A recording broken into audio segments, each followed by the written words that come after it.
Hello guys, magandang umaga. Ngayong araw nga ito ay napagkayak na namin magligo sa ilog. At Diyos ko naman, napakainit talaga ng panahon ngayon. Kaya naman, ang sarap maglangoy talaga. At ito na nga, nandito na kami sa 6 na butas. O di ba kita nyo naman 6 na butas yan, di ba? Kita nyo naman. At ito na nga po, nakarating na kami sa ilog. Kaya naman, yung iba kong mga kasama is nagpasaliguan na sila sa ilog. Kasi nga po, sobrang init. At ito nga po, syempre, hindi mawala ang picture-picture dyan. Ako pa ba? Hindi pwedeng walang picture dyan bago maligo. At ayan na nga po yung mga kasama ko, guys. Lahat na sila naliligo. Ako na talagang hindi.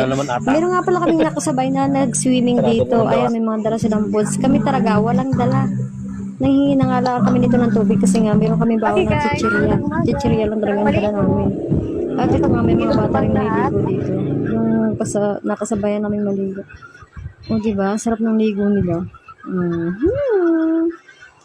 Ayan, nagpicture ulit ako dyan kasi nga sabi ko, ipopost ko to para naman meron akong mapost na ligo na kami sa 6 na butas. Siyempre, kailangan din mag-model ako dito, diba? Nagpa-picture pa ako dito sa may 6 na butas.